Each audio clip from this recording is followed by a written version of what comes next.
今回指導者育成委員会の中垣さんの方で、これアレンジをしていただきまして、またコーチ選手については松代委員の方でアレンジしていただいてます。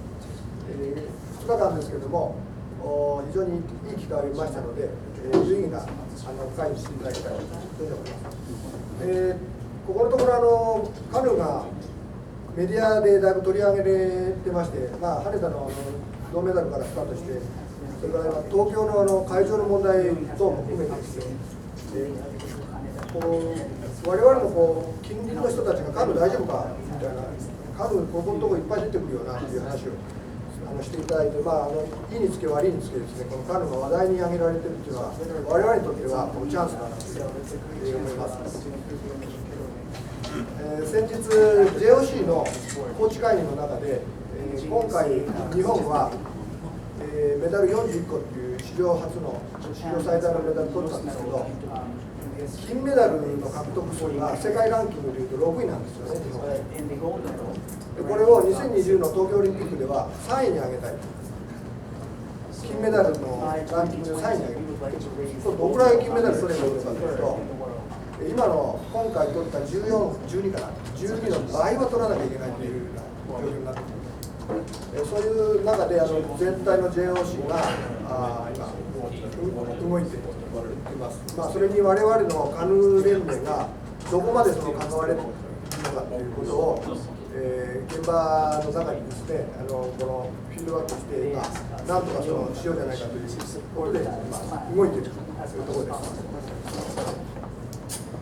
それで今回のこのセミナーについては、評価の柱がいくつかある中でですね、例えばタレント発掘も我々の課題ですし、それから一貫指導、ジュニアからのこの一貫指導、あるいはアンダー23にどういうふうにつなげていったらいいのかということも課題ですし、いくつか課題がある中なんですけど、この柱の一つの指導者育成、あるいは競技者育成、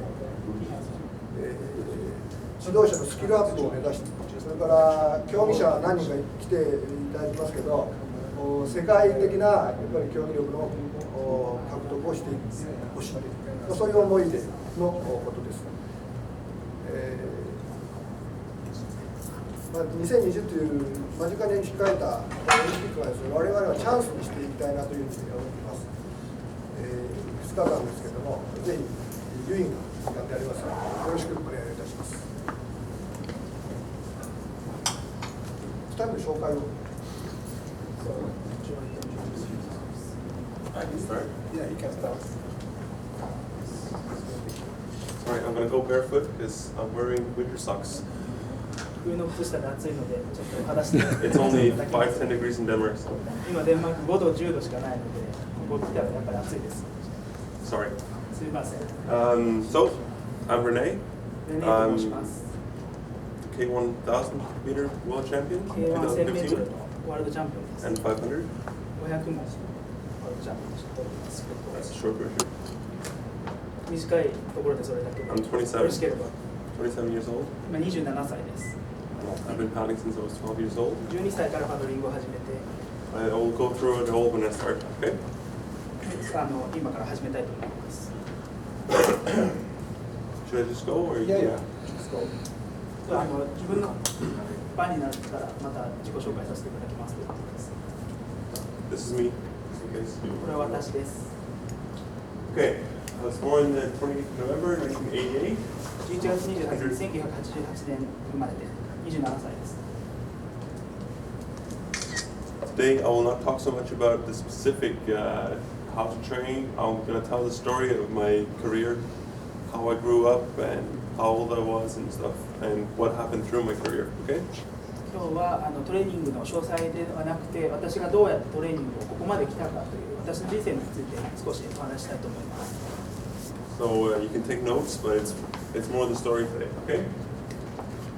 I'm 188 centimeters, 188センチ。 92, 96 kilos, but right now I'm 97, 98. I'm a little bit winter fat, you know? 冬になるとやっぱり体重を少しつけて、 Post Olympics? オリンピックの後だとやっぱり増えちゃいます。That's not funny. I come from Denmark. Maribo, and I live in Copenhagen. Maribo is a smaller city outside Copenhagen, like 1 hour outside. Denmark is a small country. We only have like 5 million people, 5.5. And if you drive from one end to the other, you can do it in 6 hours driving. デンマークのマリボー出身で今コペンハーゲンに住んでいます。マリボーっていうのは小さい町でコペンハーゲンからだいたい車で1時間ぐらいのところです。デンマークは小さい国なので端から端まで車で運転しても6時間ぐらいで行けてしまいます。人口が500万人、550万人ぐらいです。And the city I come from, Maribo, is maybe 5,000, 10,000 people in total. マリボーの市民っていうのは、5000人ぐらいしかいません。Okay. Yeah, so I won world champs, K1 500 and K1 1000 in 2015, and K1 500 in 2014. World Paddle Award, Danish Sports Name 2015, and I'm a 6 times European champion in various events. 記録としては K1 の500を2014年、2015年とワールドチャンピオンとで、K1 1000メートルは2015年にワールドチャンピオンになりました。デンマークのスポーツネームオブザイヤー2015年に選ばれ、ワールドパラドルアワードウィナーでもあります。6回ヨーロッパのチャンピオンシップでいろいろなイベントで取っているので。K1, K2, K4000. K1, K2, K4000. Okay, started in 2001. It's my first ever paddle. I was probably like this tall a few days ago. In 2002, I went to my first ever training camp. Let's go. 2001年12歳の時に初めてカヤックを始めた時は先ほどこれぐらいの背でした。昨日のように覚えています。2002年に初めてトレーニングキャンプというのに参加しました。I was small for my age. I was very small and skinny. 年にしたら体重もすごく小さくて軽くてあまり向いてないんじゃないかっていうのを最初言われてたみたいです。So I come from this club where normally when you go to a club you have a choice if you want to be elite or you want to be just a normal like have fun. But in this club there is only elite or nothing.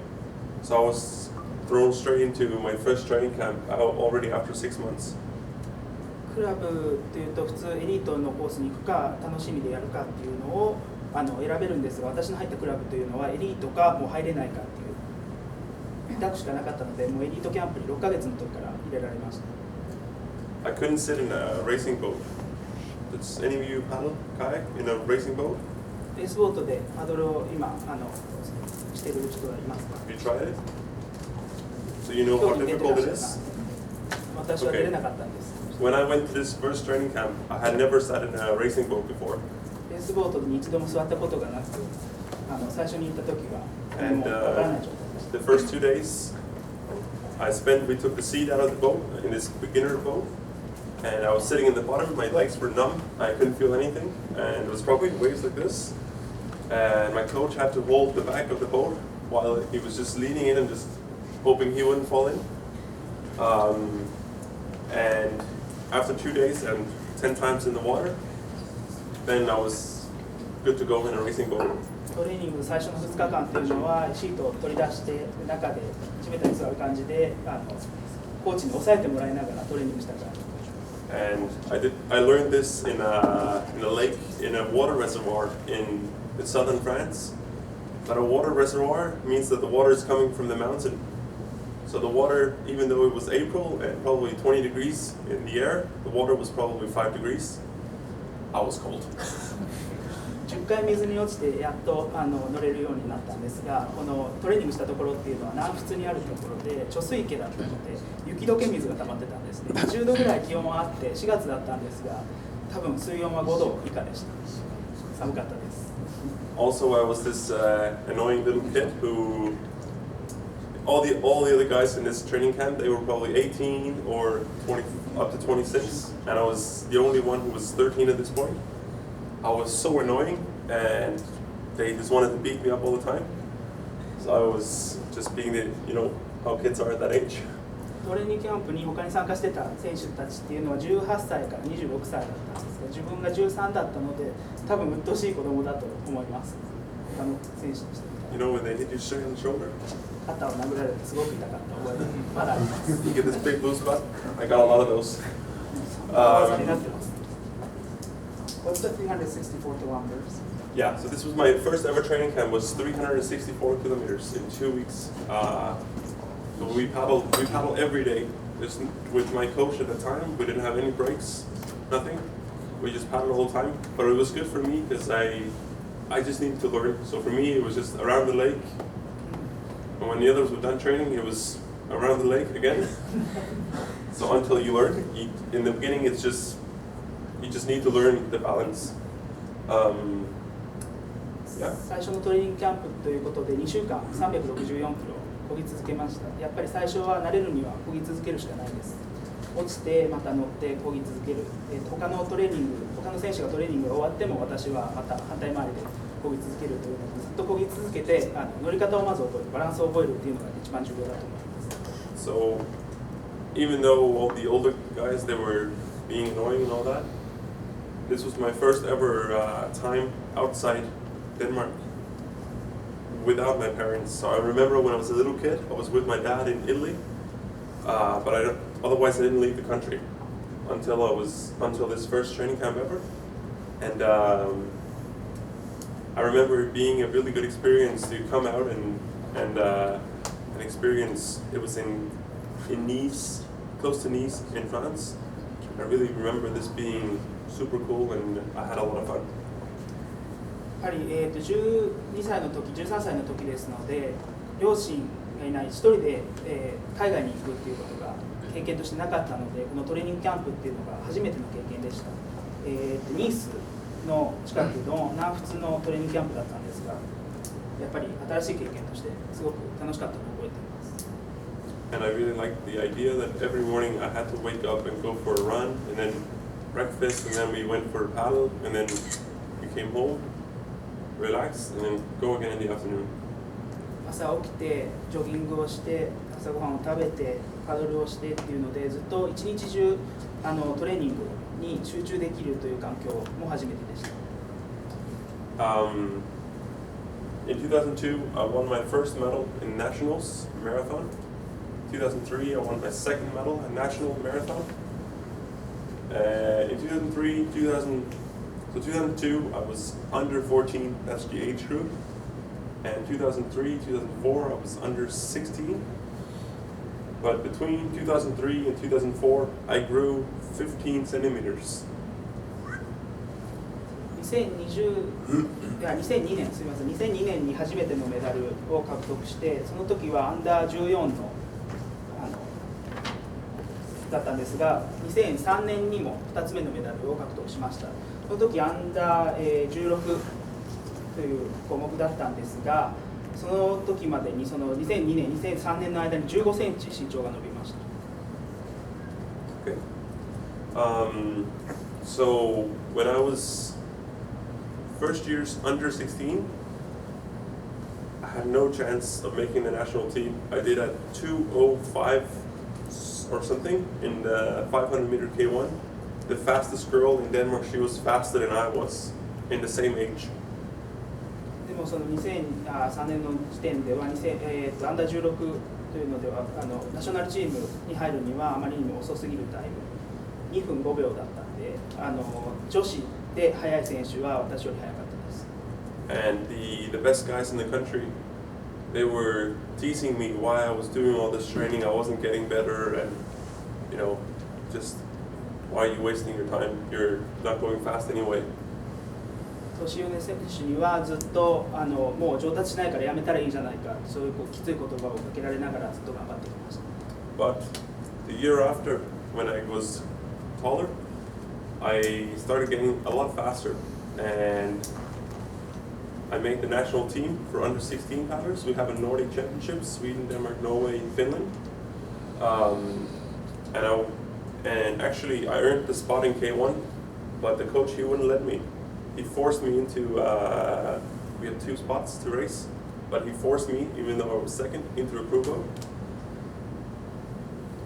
2003年から2004年にかけて15センチ伸びた時に初めて、ナショナルチームに入ることができまました。その15センチ伸びたということですごく速くなってタイムも良くなったので入ることができたんですが、その獲得した2位の座っていうのでナショナルチームのボートで漕げるはずだったんですが、経験がないのでコーチがそのボートに乗せてくれないとクルーボートに回されたそうです。 Turns out this was good for me. It was the training camp was actually at my club, and for 3 weeks total, we did basically nothing else but K4 and K2s. Even though I had to still race one K1 race at Nordic Championships, I didn't get to train in it at all. But in these 3 weeks, I improved so much, and we, for the first time in, I don't know, 4 or 5 years, 6 years, Denmark actually managed to win the K4 500 for men's under 16. And it ended up we were the best country in the under 16 for the first time probably in 20 years or something at Nordic Champs. 結果的にはそのクルーボートに回されて K4 のボートに回されたということがすごく良かったと思います。その年にもう3週間ずっと K2 と K4 ばかりトレーニングさせられて K1 で出ないといけないというのがありながら、頭の片隅にありながらも、ずっと K4 でトレーニングした結果、北欧の選手権でデンマークが1位を取ることができました。 K4 がデンマークが1位になったのが20年来だったのですごく大きい自分にとっては。This coach we had at the time, he said to me that it was important that I was able to also be in a crew boat, even though I was the best. And he's later told me that he knew I was going to be quicker than all the other guys. But he said that at this point he thought it was very important that I was also able to be a part of the team. コーチに後から言われたんですが、お前が速いのは分かってるが、ここで K4 でトレーニングするっていうことがどれだけ大事だったか分かったかっていうので、後から言われて自分ではその時は納得できなかったんですが、後々考えるとすごくいい結果だと思います。But again, this was also a fun camp, and it's also the first time I was training with someone from other clubs, and I quickly found out that at my club, because we cannot paddle in the winter, we run a lot, and I found out in this training camp for the first time ever that I was probably the fastest runner out of the whole team, which was it was a good boost for me, because even though I wasn't the very best at K1, I was still doing something where I found it was fun. 楽しみとしてもすごく楽しみもあるキャンプで、そのきついトレーニングばっかりと思われることが多いんですが、その走ることにおいては自分が寒い国の出身なので、他のクラブと比べると一番速かった、走るのが速かったっていう、それでちょっと自信がついたのかなっていうのもあったんですが、やっぱり他のチーム、他のクルーのクラブと、交流するっていうことが大事だと思います。Okay, so 2005, 2006, 2006 was my junior years, and I'd never won a national race in K1 ever until I moved up to juniors. And the very first race, even though I don't know what I did in the start, but I dropped 2 lengths from the first stroke, and I still won the K1000 and the K1 500 for the juniors. And I come in to the dock really happy and like, yeah, I'm selected. I'll for sure be selected for the national team. And my coach said, you know, it's not because you're fast, it's because the other guys, they're slow. 2005年、2006年っていうのが初めて、ジュニアに入った年ですね、自分が。で、ジュニアに入るまでは、K1 では勝ったことがなかったんです。で、日程心ですか、差をつけて勝つことができて、でドックですごく喜んでいったんですが、コーチにそこで言われた一言っていうのが、お前が速かったんじゃないよ、他のが遅かったんだ。結構きつい言葉をかけるコーチだったんです。He's a good teacher. いい先生ではあるんですけど。No. Okay, so in 2005 was first year's junior. I did a lot of training, just general, and I went to I went to Junior Europeans, Junior Worlds. I finished 6th and 7th, which was okay in the K1000. I was actually the best. I couldn't do much better. I was the youngest in the final with the best position. I was pretty pleased. 2006年っていうのは、世界選手権、ヨーロッパ選手権っていうのに出て、ヨーロッパ選手権で6位、世界選手権で7位という結果を取れたで、すごく実りのある年だと思います。In the winter between 2005 to 2006, I sat down with my coach, and this is where I first time really set a goal for any competition or for anything, and we would write down what competition, and then it'd be my idea of what I should place, and then a slash, and then his idea. And next to European Championships, he wrote, I said, oh, maybe I could be between 1 and 3. And he did the slash, and then we just talked a little bit, and he just wrote the number 1. 2005年、2006年の冬というのに初めてコーチと2人きりで座って目標設定をする時だったんです。その時に選手権でどういう順位が取りたいか、どういう順位が取れると思うかっていうので、自分で数字を書いてその横に分けてコーチが数字を書くんですね。でそこで自分が1位から3位っていうのを書いた後にコーチが首を振って1とだけ書いたのを今でも覚えています。In the goal setting, there was a lot of other stuff as well. There was also, I had to eat better. I had to be better at showing up on time, because I was always late. And there's a lot of small things, like be more concentrated when you train. And it's just small things I had to be better at, which wasn't directly a result, but it was something that would help me to get better. その、目標設定ではその順位だけの話ではなく、もう少し細かいこと、もう少し栄養管理をしっかりとして食べるものに気をつける、朝時間通りに来る。It was also like a goal of how many kilometers do we want to do, how many runs a week do we want to do, how fast do you want to run. Like it would be other stuff than just paddling. It'll also be, okay, I need to increase my muscle volume, I need to be faster in the sprints. 1週間に何回トレーニングを入れるか、どれだけ走るかっていうので、パドリング以外のことについても目標設定をしました。すごく細かい目標設定でした。 And at this time I had to start in school for carpentry. This is my education. And you have to work from 7 in the morning till 4 in the afternoon, 4 days a week, and then Friday you were a little bit earlier. You can go home at 1 o'clock, and every second Friday was off. But I didn't have time to train twice a day. I trained once a day, and then when I was done paddling, I would go in the gym or go for a run or whatever. And on the weekends, I would train twice every weekend. ですね、学校を始めないといけないのでっていうので、大工をするということで決めていたので、大工の学校に行ったんです。その大工の学校に行くのにあたって7時から4時という拘束時間だったので、1日に1度しかトレーニングができない。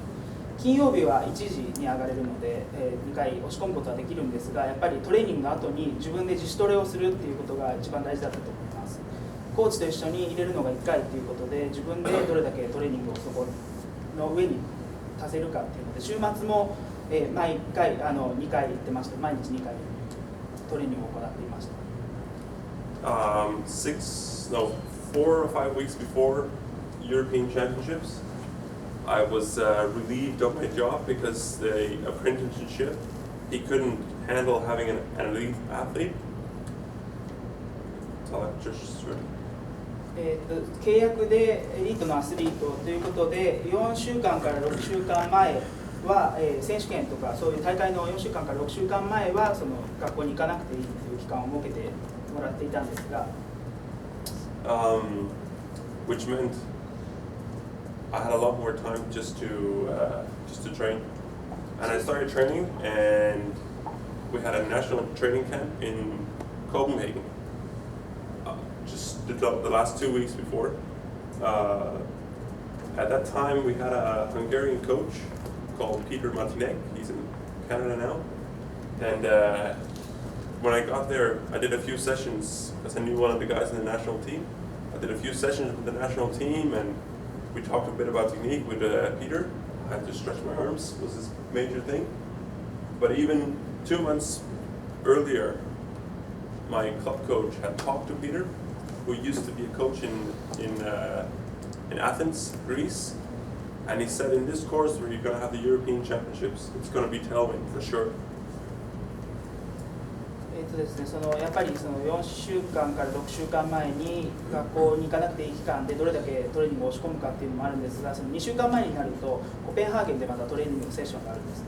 その時に、教えてくださってたのが今カナダにいる、ハンガリー人のピーター・マティネっていうコーチなんですが、ピーターに話をして細かい、指導をしてもらって腕を伸ばさないといけないっていうのが自分の一番大きな課題だったんですが、その1週間のトレーニング内でこれだけすごくしっかりとしたことが的確に指導できるっていうのはやっぱりコーチが 6ヶ月前にピーターに話をしてこの選手がどういう状態にあるかっていうのをちゃんと話し合っていたそうです。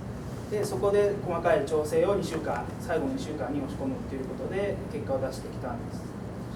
Last 2 months, where I come from, it's very windy, and the last 2 months we only trained in tailwind because the chances of tailwind was 95%. They had only had like 10 days with the wind in the opposite direction, and actually this was a course where they had the Olympics in 2004. That's where we were going to race, and he was there for 3 or 4 years, I think. So he was sure it was going to be tailwind. でコースを事前に研究して追い風が 94% ということでずっと追い風の中でトレーニングをするっていうのもやっぱり研究した結果それが一番いいということであるんだと思います。So I had an idea of how fast you had to go to win your junior Europeans, and I knew the time from the year before. And I also knew that this, even though it was a tailwind, it probably wasn't the fastest course compared to Szeged the year before in Hungary. If you've ever been, it's a very fast course. But 10 days before, I said to the junior European coach, I said, okay, I think I can do 3:33. And he's like, if you do that, then you're going to win. I said, that's the whole idea. And we went to Europeans. It was a huge tailwind, and I ended up doing a 3:33 in the final, and I won by maybe 10 centimeters. I had to throw myself. 最後の10日間の最終調整に入る段階で、そのコーチとお話ししてた時に、どれだけの記録が出せるか、自分は3分33秒を目指すっていうのを言ってたんです。で、大会当日追い風がすごく強くて結果的に3分33秒ちょうどでフィニッシュすることができました。その時に勝った差っていうのが10センチでした。This was the first time. It sounds really like oof, but actually this was my first time that I really experienced how powerful setting a goal and putting your everyday life into and setting a goal for every session and having a schedule for everything you do. So I learned a lot from this experience that if you are in touch with yourself and how you train, then you have a pretty good idea of how fast you can be on that kind of course, and you also have a good idea of how to get there. And actually, the last 3 weeks, I was the one doing the training program. My coach was looking at it, but he said, I want you to feel how you should do it. So basically, I did it myself. すごく大げさに聞こえるかもわからないんですが、ここで初めて目標設定の大切さ、自分の状態をどれだけ分かっていないといけないかっていうのが、分かるレースだったと思います。ずっとトレーニングをしてきて、自分のトレーニングを管理してきて、体調管理など全部自分でやるっていうのが大切だと思います。やっぱり選手としてどれだけ自分が自分の体調管理をするっていうことを自覚するっていうのが大切なので、その目標設定を行ってで最後の3週間2週間3週間なんですが、コーチは自分のトレーニングメニューを見るだけであって自分は自分でこれだけトレーニングをしたっていうので納得するっていうのも精神的にはいいことだったと思います。I write my major win because this wasn't just a win because one thing is I learned about the goal setting, which was the biggest win for me, but I also by winning entered the national team without I didn't have to race off or anything. I was just automatically accepted into the national senior team, and this gave me training camps, it gave me financial support. I had to move to Copenhagen, and this time I was only 18 years old. I got my driver license on the 7th of January, I think, and when I got the driver license, I jumped in another car, and I drove to Copenhagen with my bed and everything in the back, and then that's it. I left home that day. ですね、この今リストしているのは一番自分の中で勝ちとして自覚しているものなんですが、2006年っていうのがやっぱりその目標設定の大切さっていうのを分かったっていうことで自分の中でウィン勝ちっていうことを一番自覚している時だったと思います。この他にもいろいろ自分が経験したことはあるんですが、例えばですねシニアチームに初めて入った時18歳でそのシニアチームに入れたっていうので、お金のサポートもたくさん出てでいろいろ周りもサポートしてくれるようになったのでここで自分のアスリート生命っていうのが始まったような気がするんです。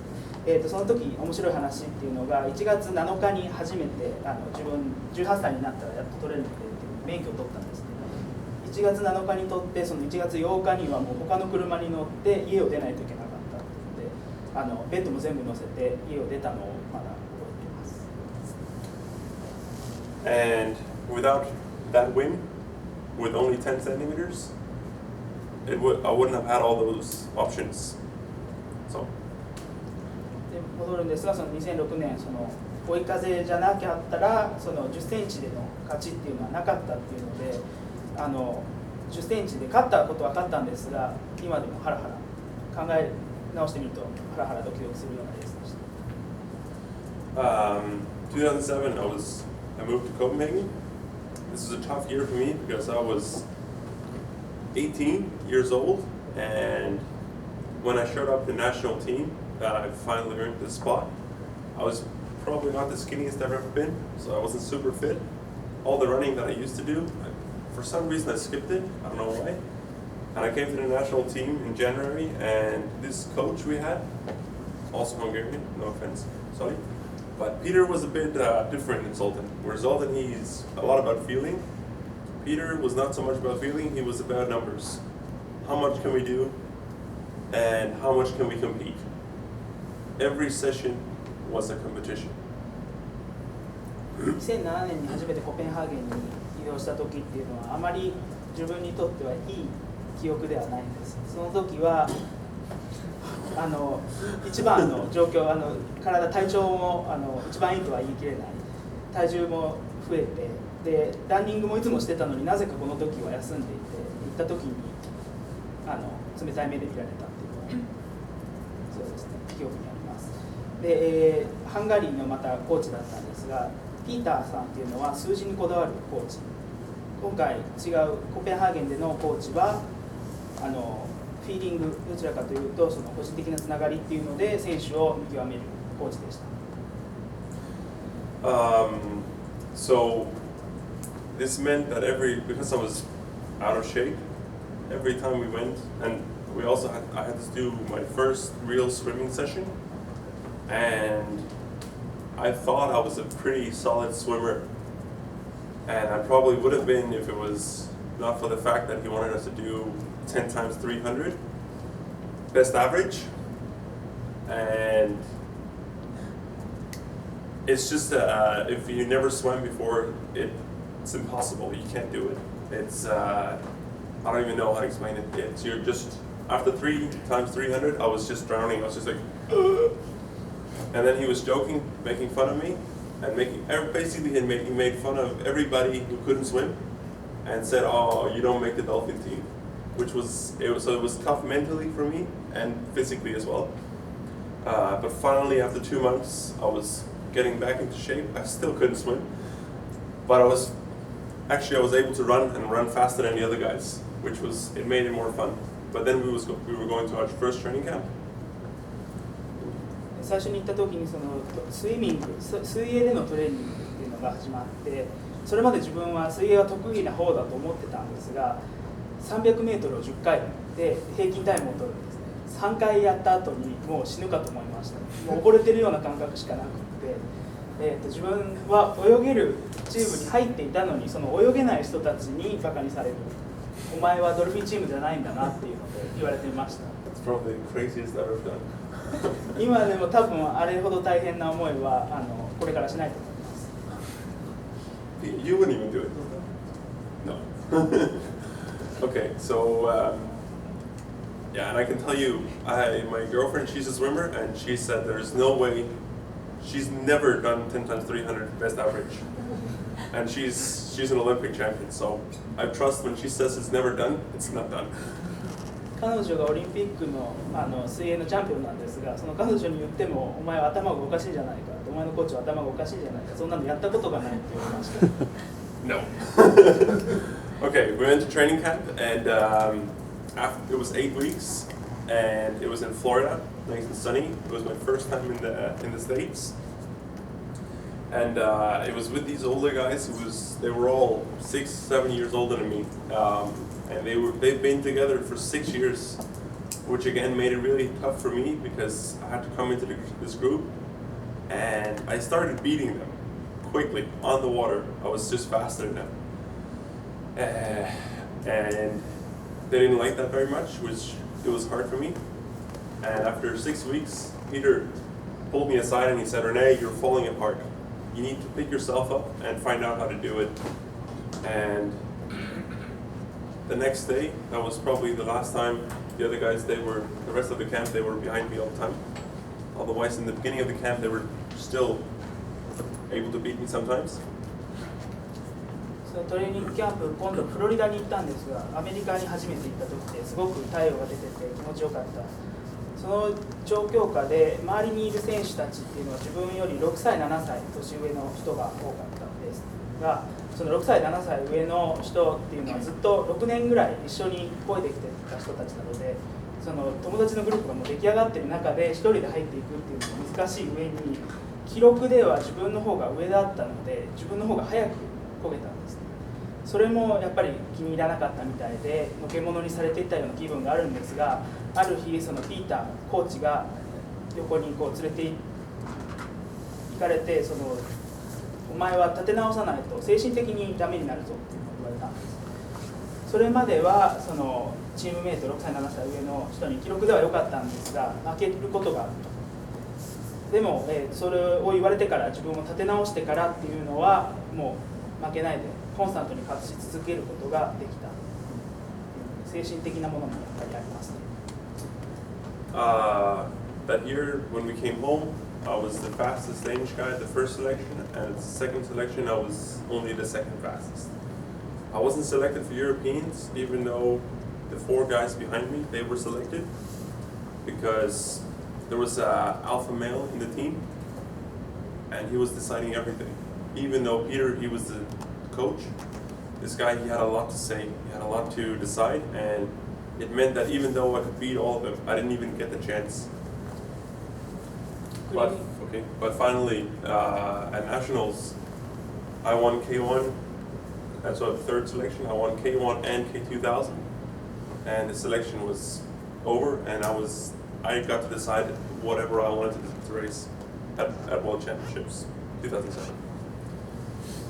その時に国に帰ってヨーロッパ選手権に出ることになったんですが、その時は自分が選ばれなかった。その自分より記録の悪い4人が選ばれたんです。その4人の中に1人リーダー格の人がいて、その人が全部を仕切ってた。ピーターっていうのはやっぱりコーチだったんですが、そのピーターより前に来てた、前からトレーニングしているっていう選手だったので、その人が全部決めることができたんです。でもナショナルチームの中では自分がトップでないといけないということで、国内の大会で1位を取ったことによって、もうそのリーダー格人の言うことを聞かなくてよくなったというので、全員が自分の言うことを聞いてくれるようになったので、世界選手権に出ることができました。I also had all these troubles in the national team because I didn't want to listen to the old guys. I wanted to do it my way. I didn't want to be one of them. I wanted to do it my way because I believed I could do much better than they were doing at that point. They were good. All due respect, they were very good. But I didn't want to be at the top of the B final, maybe in the end of the A final. I wanted to be in the top of the A final. And this year, 2007, I made Worlds. We were third in the B final with me in the front. I raced with Kim Ball. And this was the guy I also raced with the year after. 自分の多分問題っていうのはその性格での食い違いっていうのもあったと思います。私はその他のチームメイトよりだいぶいい漕ぎができるというので自分の中で自信があったんです。だからその他のチームメイトが言うことを聞かなかったっていうのが大きな問題だったと思います。他のチームメイトがこうやれって言ったって自分は聞かないで自己流でやりたいっていうのを真に持っていたので、他の選手たちが2軍の一番トップ、1軍の一番下であったところ、自分はその1軍の一番上でいたいっていうので、その信念を持って自分でそれを続けたっていうのが大きく影響したと思います。Before World Champs 2007, Peter, he was fired 1 month before. Not a very smart move, which was also part of the reason why we couldn't do much better.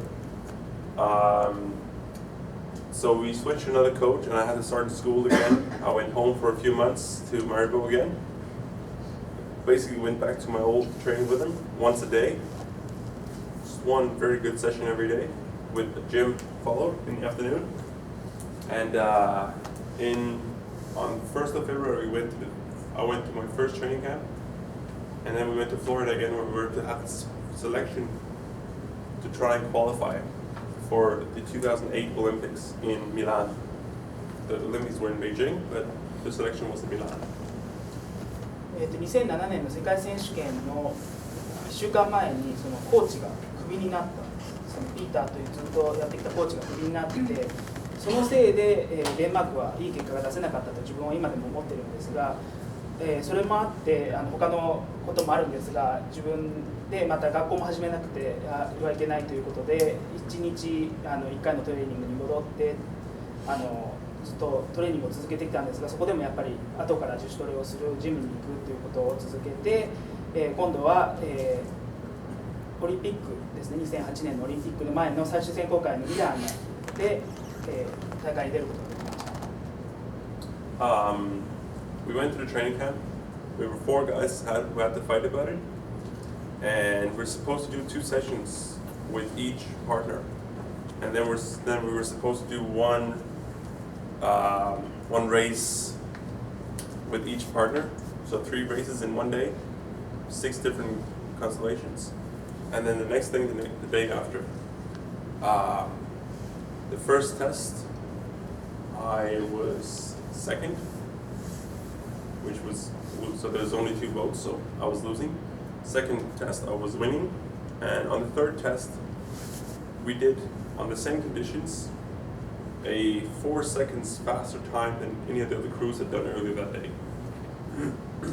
ですね、そのトレーニングの方法っていうのが4人の選手で、1人ずつ1回ずつ漕ぐのでペアで漕ぐので、6回の6通りあると思うんですが、その時に、やっぱりどんどん記録が上がっていって最後には、1番を取ることができました。It was K2000 meter? 2000メートルです。3:08. 3分8秒でした。And this was a time where it was, that's enough to win also the Olympics, it's enough. So we got to go to Europeans and we did a horrible heat. It was not very good. The semi-final was better, decent. And in the final, the coach said to us, because I very much liked to race in the front, I don't like to sit back and just wait. Where my partner, he really liked to sit back and wait. But I wanted to go out, so our coach said, go out. After 100 meters, try to increase a little bit, pick it up again, so you keep this start longer. It wasn't a pickup, it was more like just remember to push. And we went out in the front, and we didn't drop the front until the finish line. We won by 10 centimeters. Second, the ones who came second, they didn't go to the Olympics that year. They had to stay home. ですね、その3分8秒っていうのがオリンピックでも勝てるような、記録だったのでヨーロッパ選手権には行きました。ヨーロッパ選手権に行った時に予選が最悪の結果だったんです。で予選の後にそのセミファイナルでもまあまあの結果は取れたんですが納得できる結果じゃなかった。その時にコーチに言われたのが、お前はスタートダッシュをする選手だ。でお前のパートナーは遅いスタートの選手だ。だから2人の力を今分散されてるんだけど合わせるしかない。お前がスタートダッシュをして 100m 行ったらまたその選手後ろの選手に手伝ってもらってまたスピードを上げればいいじゃないかっていうのでそういう戦略で、勝ちました。優勝してその時にの選手はオリンピックに行けてないのですごく結果としてはギリギリだったんですがオリンピックに行くことができたいいレースだったと思います。So here comes my question to these guys. You know what we changed since we came from 12th at Worlds? The year after we won Europeans and beat the world champions. What's the difference? What did we change? 1年を通して12位だったポジションから1位まで上り詰めることができたんですが何が違ったと思いますか？ Anyone? 何か変わったと思うこNo? と We どういう swapped ことを変えたんで places. しょうか？場所を変えたんです。座り位置 And we were probably 3 seconds quicker. を3秒上がったんです。それだけでデータが。It was I was in the back, and I was this young, very hungry guy who really wanted just to go. Where Kim, he was this old, experienced, more calm guy. So it made a good difference. But the year before Kim, he came out of a very bad season, so he wasn't as confident. So, but in 2008 we swapped. So he was in the front and he had his confidence back, and he dared to race. Which also meant that even though we fucked up pretty much every training we could going into the Olympics, we still came second. So we dared to race. Maybe not in the front, but we weren't letting them go away from us. And we ended up being second in Beijing, which was also important.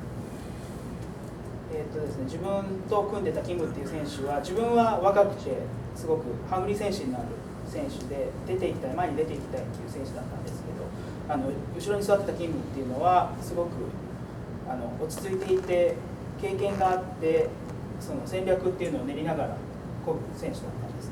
でもその前の年の結果があまり良くなかったので自信をなくしていたキムっていうのを前に座らせてあげることによって自信を取り戻してそこで、北京では2位を取ることができました。Qualifying and winning the silver medal at the Olympics was very important for me. Not just because I really wanted the medal, but of course I did. But there was a small bonus, and it's nothing compared to yours, I'm sure. But this amount of money was enough that I could invest it in getting a press manager, who could give me more PR, so that I could get sponsors, so that I could actually be a professional paddler.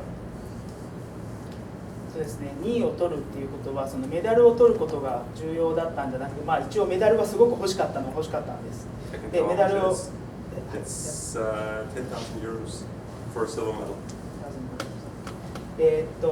メダルを取ることっていうのが一番だったんではないんです。その2位を取ることによってお金が出た、補助金が出たんです。1万ユーロです。あんまり大きなお金ではなかったんですが、新しい PR マネージャーを雇うことができて、その広告をすることによって、いろんなスポンサーが増えて、でそこでトレーニングにかけられるお金っていうのが増えて、それから自分のキャリアが始まったと思っています。So that's when it started for me to make a career out of kayaking. And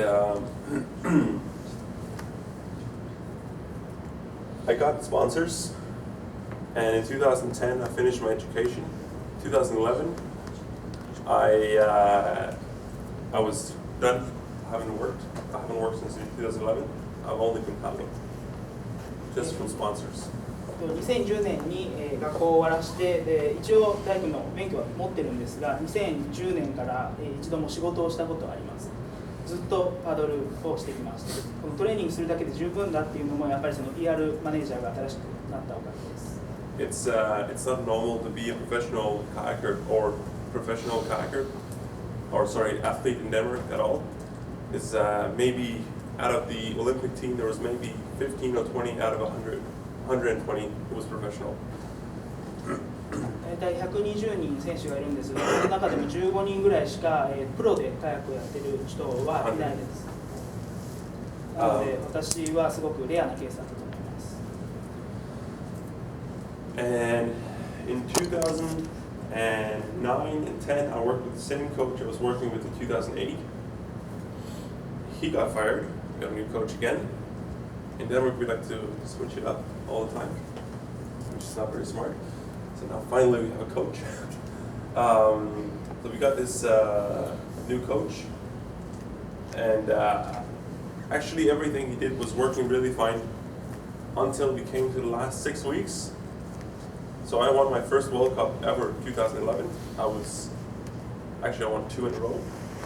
I was like, shit. I really liked winning individually for the first time ever. But the last 6 weeks, everything he did so well in the spring, he fucked up. So maybe I wasn't perfect, but let's just say I was 10 seconds slower at world champs than I was 2 months later. And it wasn't because I hadn't done the tournament. 2008年、2009年のコーチっていうのを2010年にクビになってしまって、また新しいコーチを2011年に迎え入れることになったんですね。デンマークではコーチがコロコロ変わるっていうのは、一番大きな問題のうちの一つだと思うので、今コーチが1人に定まってついてくださってるっていうのは大きい違いだと思います。2011年でワールドカップで、2戦続けてトップを取ることができて、でもう全て順調にいってると思ったんですが、最後の6週間でその新しいコーチっていうのがもう大きなミスを犯して、世界選手権では他のどのボートより10秒ほど遅い結果になりました。And it's not because he's a very smart guy, but he wasn't very experienced. すごくいいコーチではあるんですが、経験が少ないということで、やっぱりこの最後ミスがあったんだと思います。So, but I qualified anyway for the Olympics in K4, and I was 10th in K1000 in 2011. So I went to London, and finished 4th and 5th. 4th in K1, 5th in K4. でもどうにか立て直すことができて、ロンドンオリンピックには出ることができました。でもやっぱり、K1 では4位、K4 では K4 では5位という結果になりました。This was I was pretty much, even though I finished 4th, I pretty much felt like a spectator in this race because the 2 of the other guys, they just took off and that's it. The race was over pretty much. After the K1 race, I probably sat and stared just into nothing in like 5 hours. I was so sad and disappointed. It was a tough day. It was the day after I had to race the K4, but I got my shit together and we came 5th, and another 0.8 we would have won a medal. 4位という結果で十分いいじゃないかって言われるかもわからないんですが、やっぱり自分はその試合をしている時に、どう考えたってもう観客の一部というかもう見てるっていう感覚しかなかったんですね。前の2人の選手っていうのがあまりのスピードでいったので、自分はもう後ろから眺めてる感じでした。終わった後にあまりのショックでずっと一点を見つめて動けない状態で5時間そのまま同じところに座り続けてたんですが、K4 があるということで自分を立て直して5位まで、持っていくことができました。この5位っていうのはあと 0.08 秒を縮めてたら3位メダル圏内だった試合です。So that was I didn't have much of a break after 2012 Olympics because I was very motivated to come back and do better. But in 2013, I won my first championship in K1 as a senior. At European Championship, I won K1000 and K1 500.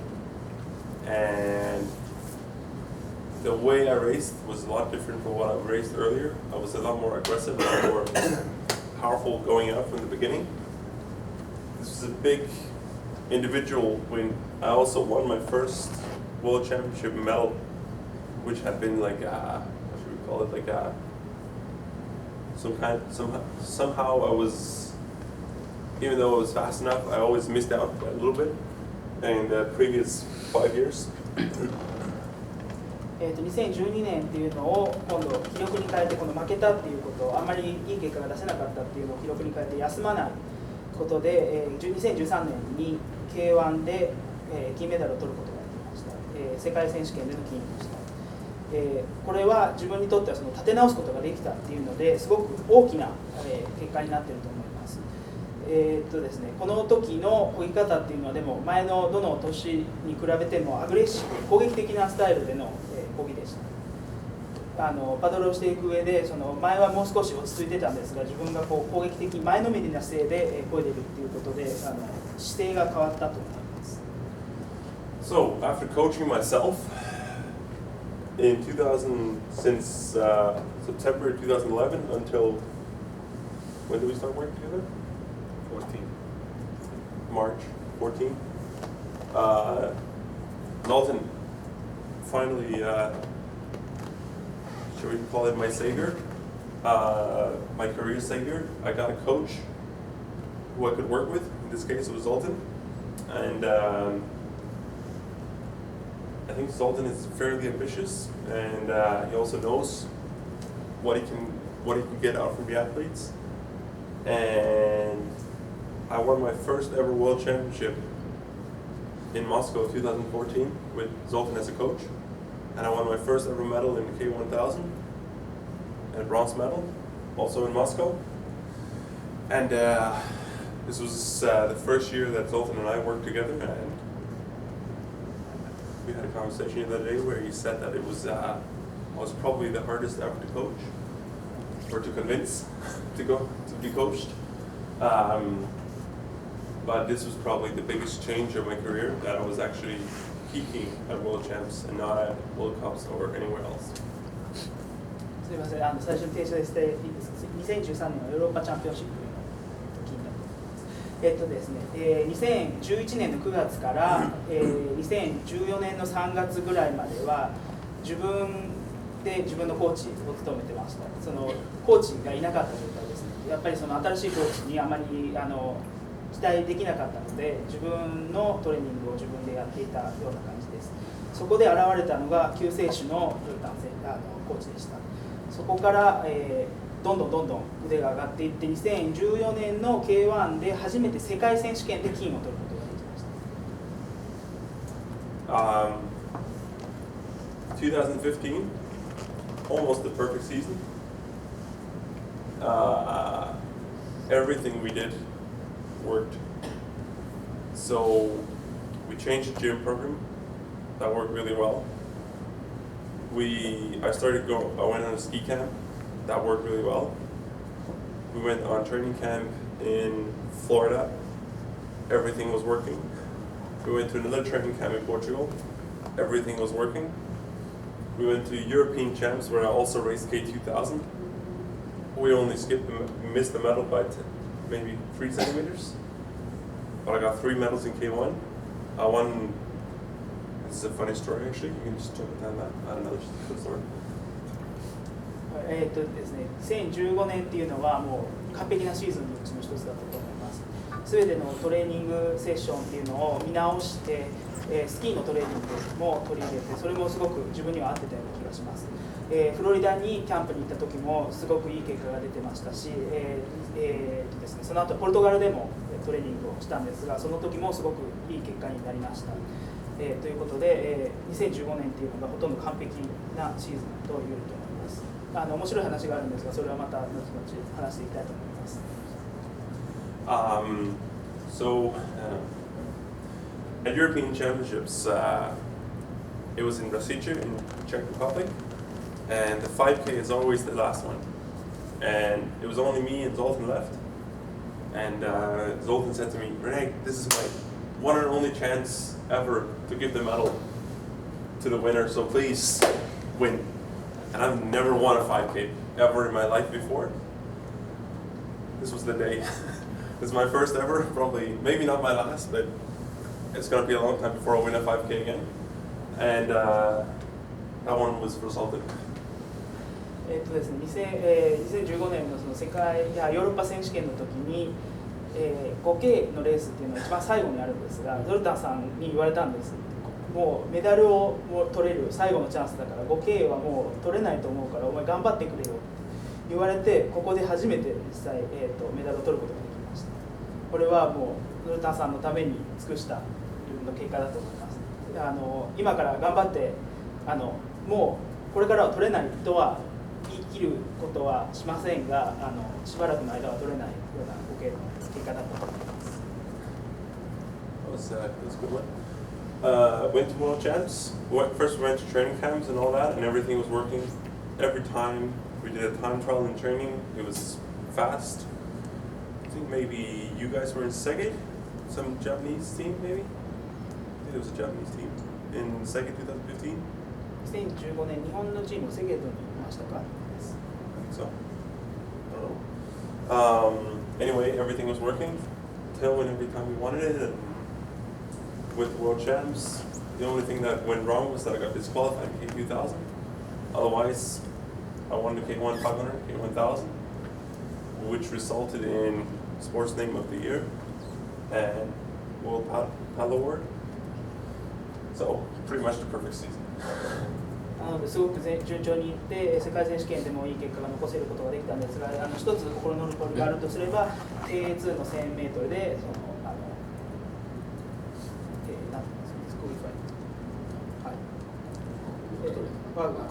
失格ですか、失格になったことなんですが、あとはすべて1位を取ることができて、それで、スポーツネームアワードっていうのと世界パドルアワードっていうのを、もらうことになりました。やっぱり Do you know what Murphy's Law is? マーフィーの法則っていうのをご存知な方はいらっしゃいますか？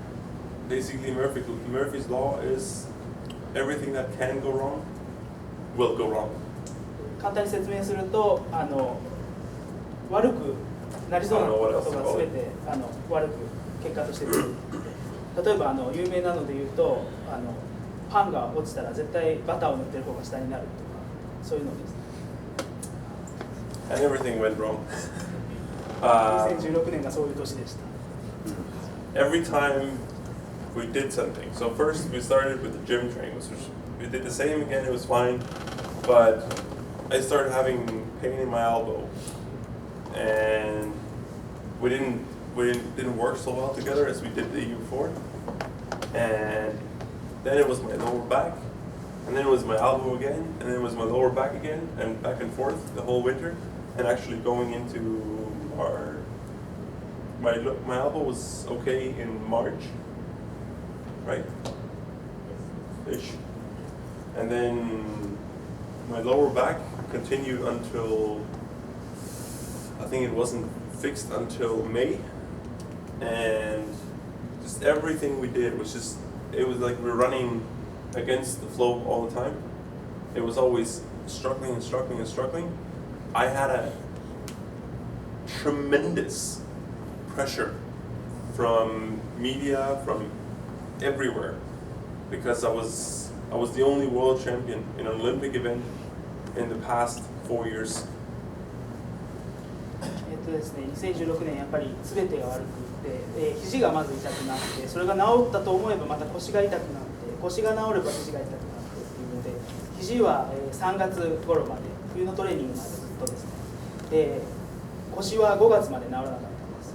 で、一番被害を受けたのがそのメディアからのバッシングです。こういう結果を2015年に出したいい結果、あまりにもいい結果だったので、2016年にはどうしてこういう結果しか出せないんだというメディアのバッシングがすごく多かったです。So finally I ended up being sixth at at the Olympics, which at the Olympics I was sick when I got there. So if I sound sick now, it was a lot worse, I can tell you. And I caught a weed or grass on the front and on the rudder, like 4 times from after 200 meters. And it was just the fact that I made the final was actually, it was a win in itself, because I was thinking back, I was a lot more sick than I wanted to admit to myself. Because when I finally got the medicine after the heat and the semi, I was feeling like, ooh, shit, this is how the real world should look. ですね、オリンピックで6位という結果だったんですが、その最終の決勝に残ることが自体が奇跡だったというぐらい、まず病気になって風邪なんですが、今はちょっと風邪気味で多分鼻声だと思うんですが、もっとだいぶ悪かったんです、リオに行った時は。それで200メートルの地点で水草が絡まったり、その全てのレースで水草が絡まってボートが進まなくなったりっていうので、もう悪くなることが全て悪く結果として出るっていうのが問題だと思います。その薬を飲む、予選と準決勝の時はまだ薬を飲んでなくて、その自分では大丈夫だ大丈夫だって言い聞かせてたんですが、決勝の前に薬を飲んでもう世界が変わるほど楽になったので、薬を飲む時は早く飲みましょうということと、あとその風邪のせいにするのは悪いんですが、6位という結果しか残せない。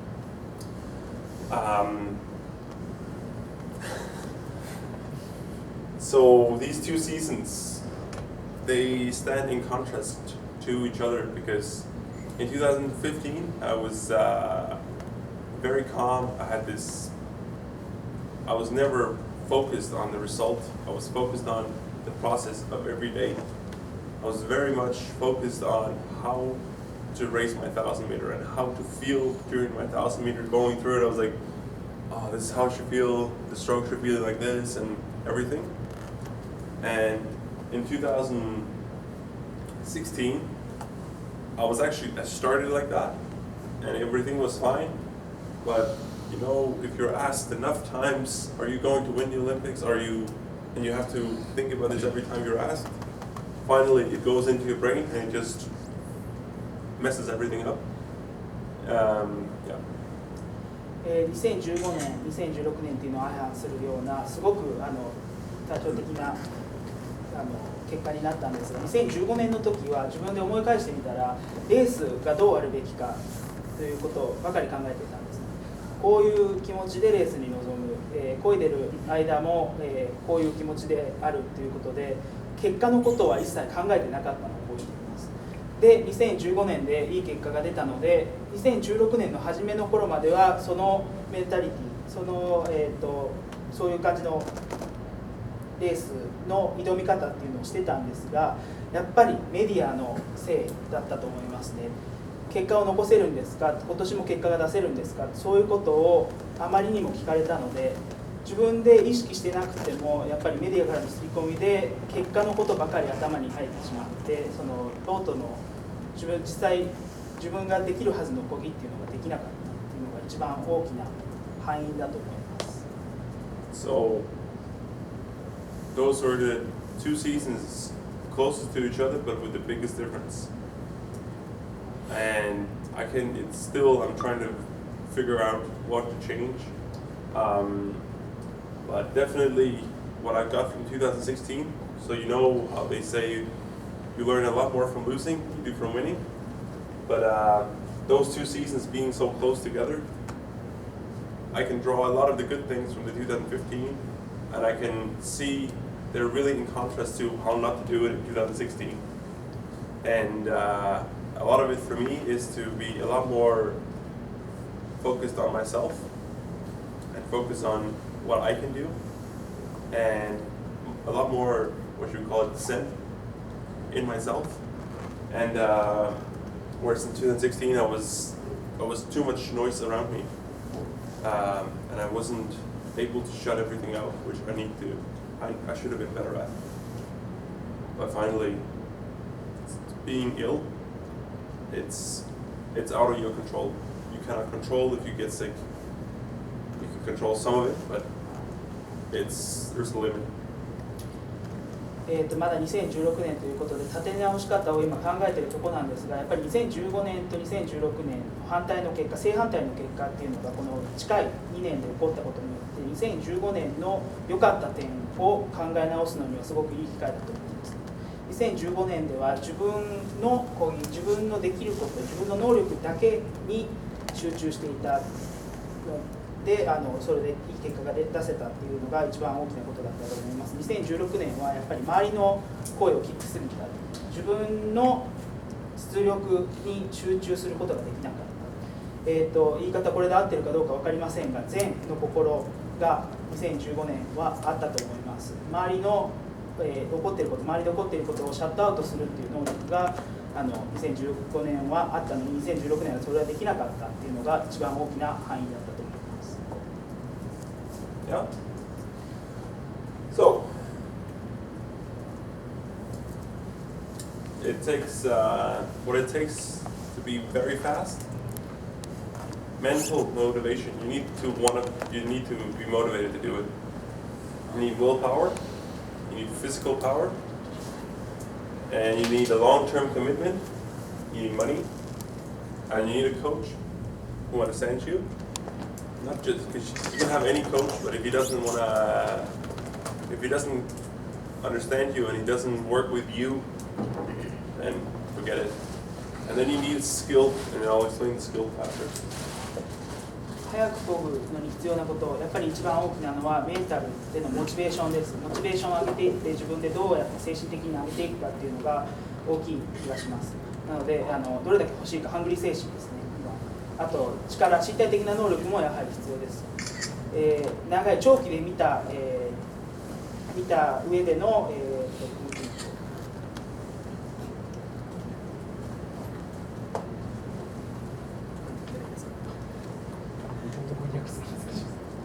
Okay. Yes, just あとやっぱり金銭的にもあります。金銭的に助けてくれる人、コーチ、自分を理解してくれて、分かってくれて、その自分がやりたいことだけではなくて、その自分に最善なことを考えてくれるコーチですね。あとスキルというのは今から細かく話していこうと思うんですが、スキルも必要です。So willpower is pretty basic. You've got to do it even, and you've got to really want it more than anything else in the world. やるんだという、メンタルの持ちようですね。ハングリー精神、自分がどれだけその結果が欲しいかっていうのが一番大きいモチベーションになると思います。Being able to eat yourself. Can you try to explain that one? It's hard to. Physical power. It's not that you need to be a big, huge monster, but it helps. You need to have a certain amount of power and a certain amount of lung capacity.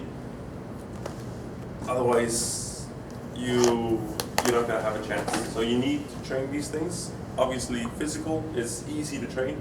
Mental is a lot harder to train. You can train it, but you need to have there's a frame.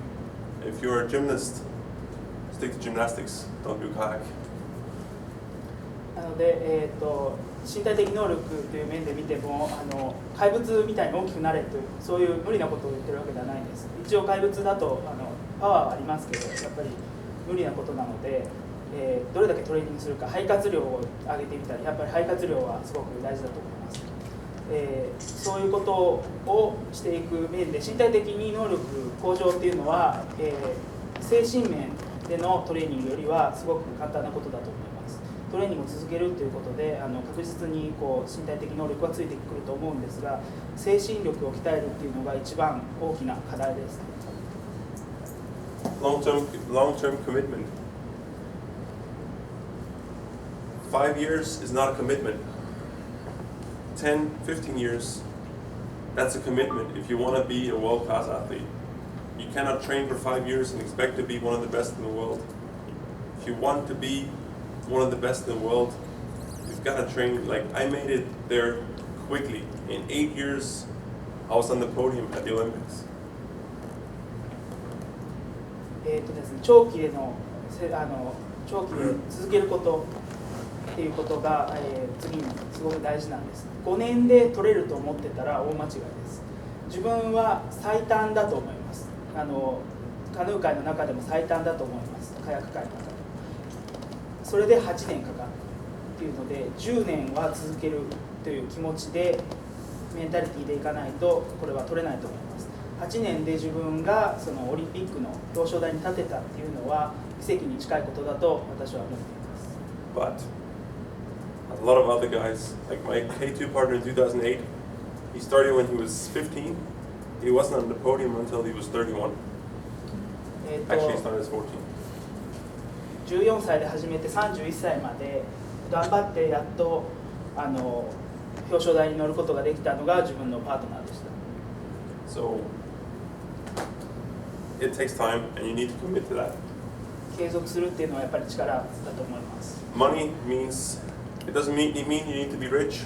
It doesn't mean you need to drive a fancy car or anything. It just means you need to have the money to have food on the table and do your training and maybe prolong your studies a little bit if it's necessary with the university or whatever. If you can add another 2 years and take it slower and do some more training, it's a big thing. Also, it's not being rich. It's the thing that you don't have to worry. What am I going to do next month? お金ですね、経済力、お金持ちになれ、金持ちになれ、高い車を運転しろとかそういうことを言ってるわけじゃないです。健康的に食事ができてトレーニングが続けられる環境に自分があること、それをできるだけ長く続けることっていうのにその経済力が必要である。もし必要であればその学業をもう少し続けてカヌーに専念する、カヤックに専念する、そういうことを考えながらそのどれだけ経済面で困らないかっていうのも大きな課題です。Okay, you need a coach like Zoltan. He'll get into it in a minute. You'll find out that he's very skilled at what he does. Skill, I explained it.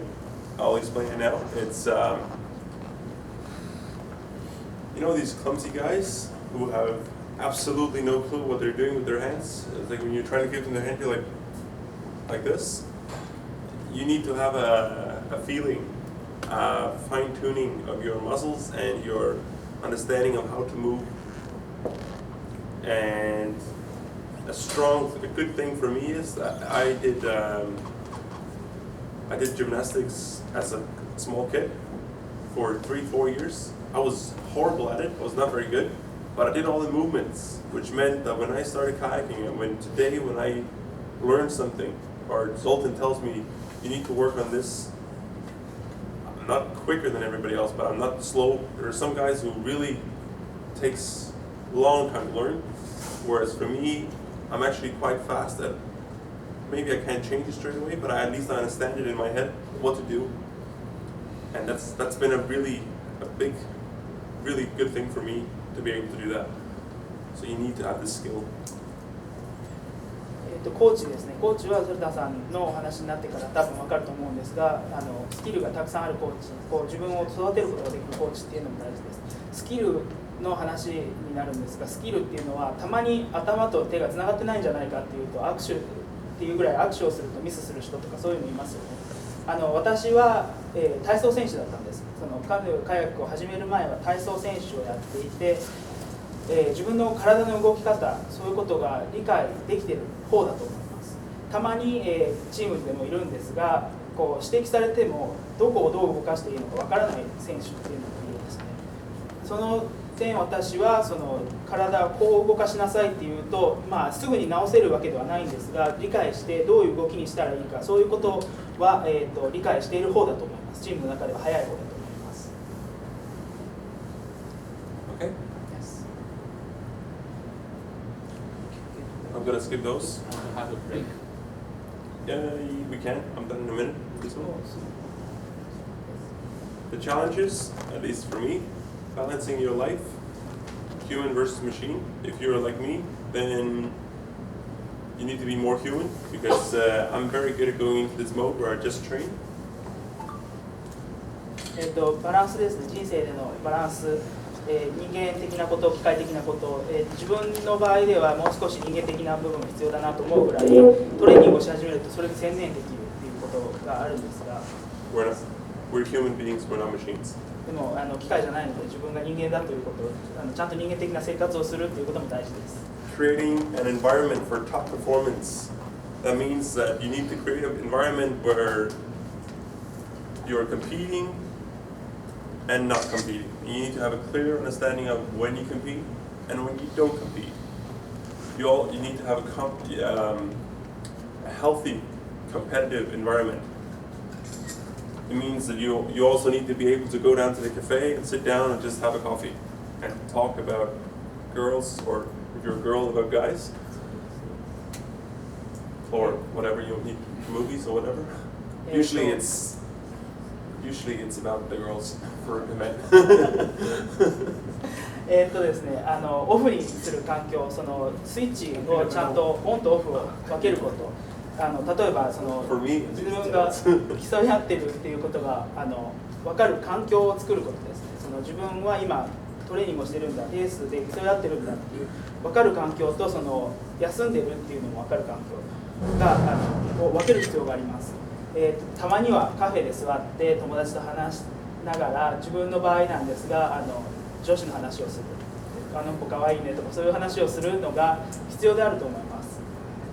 It also means that in our team, for example, there's a very basic rule. There's a very basic rule that if you want to be in the team, you have to bring something. If you're not the fastest, then at least bring a good attitude to the team. And you need to show up every day and do your very best.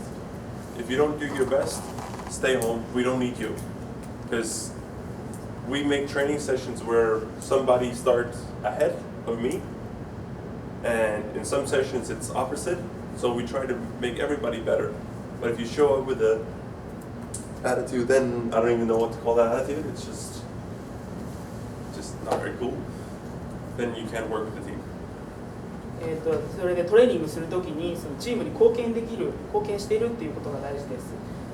トレーニングに行って自分がやる気がないのであればもう家にいた方がマシだっていうことですね。モチベーションを持ってちゃんと貢献できることがある、何か、トレーニングに貢献できている、チームの一部として自分がいるということを自覚して臨むということが大切です。Okay, the last one. We can get into this later. You can ask more questions about it. Our sport makes very little sense because we need a lot of power and a lot of endurance, and it's going against each other. Normally if you're a marathon runner or you're a 100-meter runner, but for kayaking 1,000 meters or 500 meters, you need an extreme endurance, and at the same time you need a lot of power. We can talk about how to do it later. この話は長くなるので少し後で詳しく話したいと思うんですが、このカヌーカヤックっていうスポーツは意味不明なスポーツだと自分では思っています。陸上だとマラソン選手は、持続力が必要で、どれだけ長く走れるかっていうので専念してトレーニングすることができます。短距離の選手だとそれで自分がどれだけパワーを一度に出せるか、そういうトレーニングをします。スプリント、カヌーカヤックスプリントの場合はそのパワーを出しながら持続力を続けるっていう、持続力を、ずっとそのパワーを出し続けるっていうことが大事なので、どうやるかっていうのがすごく難しいところです。後からそれは詳しく説明させていただきたいと思います。Let's have a break and then you can ask questions or break first. that's fine. For me, it's whatever. こちらの休んでから質問でもいいですし、質問してから休んでもいいです。どちらか。Let's have a break and then you can think about the questions you have, and then we'll listen to Sultan after. その Sounds 間 good? に何か質問を考えておいてください。Good? Thank you very much. Thank you. ありがとう。